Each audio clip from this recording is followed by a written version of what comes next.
All right, we are on problem 3 on the first page. We are going to be looking at the graphing. No graph or solving. There should be no graphing calculator used here. If you feel the need for a calculator, I will have regular calculators that you're more than welcome to borrow.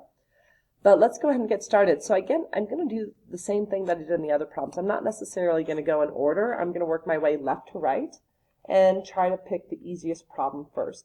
So our goal is, overall, is to have a problem that we can solve so that between our bases we can find a common base. Now there's a couple things that will have to happen. If you, for instance, look at problem 3e and 3d, I won't be able to do that until it's just a base and an exponent. So I will have to isolate that base and the exponent, so I'd have to move the 2 and I'd have to move the 4. So you're kind of trying to get x alone, but eventually when you get to just the base and the exponent, you've done enough isolating. So when I look at 2 and 8, and I think of a base, what number to a power could get me both 8 and 2? Well, that common base is going to be 2. So that means the right side does not need to change because it already is a base of 2. And I can make 8 out of a base of 2 by taking 2 to the third power. So now what's happening is on the left side, I still have 8, and then now I have 8 to the x plus 2 power. It looks different, but it's the same, and it's really important that I'm putting that exponent in parentheses, because I don't want it to look like 3x plus 2, because technically the exponent is x plus 2, so I have to keep that established, and then there's 8.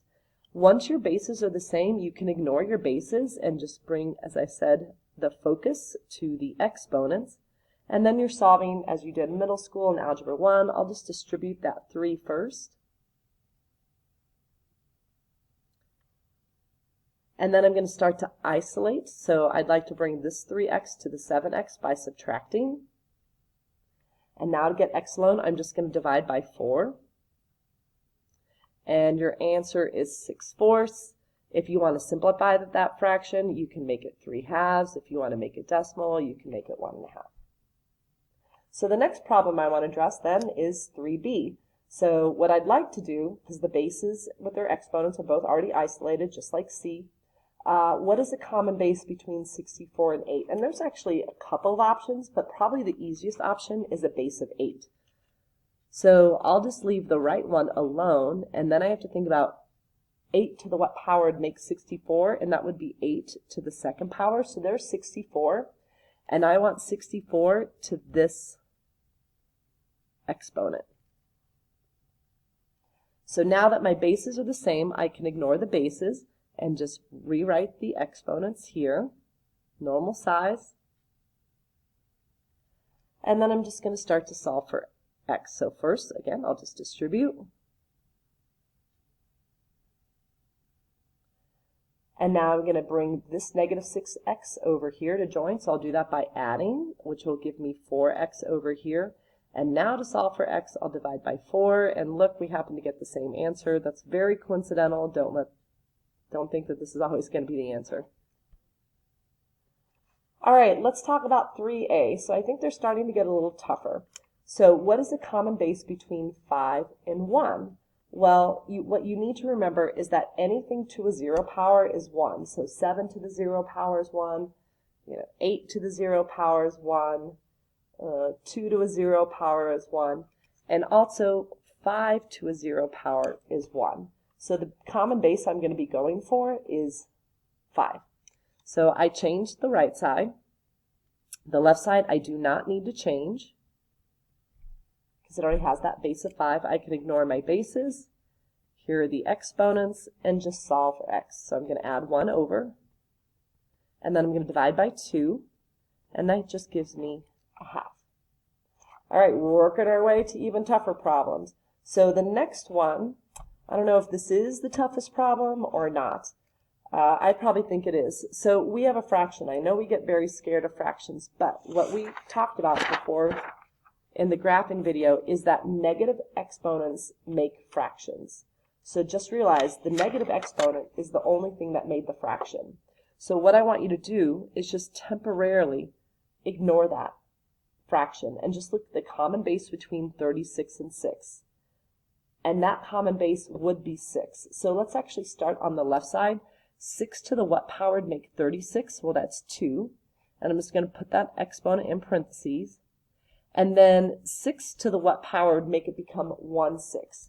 So I know there's definitely going to be a negative exponent. And if you just make a -1, the negative says, just a little side note, I'll erase this in a moment, that I should move it. And once I move it, I lose the negative exponent. And 6 to the first power is that 6. And that's how you get the 1/6. So this is technically 1/6. Here is 1/6 now to the negative 2x power. I'm going to ignore my exponents. This just becomes 2x, because I'll just distribute that in. And I'll go ahead and just distribute that one in when I write this next step. And so, oh boy, that's a little typo here. We're going to do a little changing of this problem because I don't want 2x equaling 2x. So I didn't realize that was going to happen. Sorry, I should have probably tested this out first. Let's make this x here, let's just make it a 5. Just totally making that number up. Okay, so let's make it 36 to the 5th power. And here we're going to make that to the 5th power. And then that means when this distributes in, we got a 10. And now to solve for x, I'm just going to divide by 2, and now I get 5. So that was an error on my part. Sorry about that. All right, let's finish our last two problems. So what I'd like for these problems to do is to look like the problems above, so that it's just a base and an exponent. So to move this 2, since the 2 is multiplying, I'm going to divide it over, which gives me 9. And for this one, so it's just the base and the exponent, I'm going to add the 4 over. And now I think the problems are a little easier. So again, what's that common base between 3 and 9? Well, that would be 3, because I can take 9, and 9 comes from 3 to the 2nd power. And since the left already has a base of 3, I won't have to change that. And now that my bases are the same, here are the exponents. And now to solve for x, I'm just going to divide by -2, and the x is worth -1. For this one, what's the common base between 4 and 16? That would be, well, there's 2, but the easiest one to work with would be a base of 4. So 4 to a 2nd power makes 16, and then the one on the left I don't have to change. And now again, just ignore those bases. Here are the exponents. We're going to solve for m, so that means adding 2, and then dividing by 2, so that my final answer is 2. A lot of 2's there. So that is your solving section.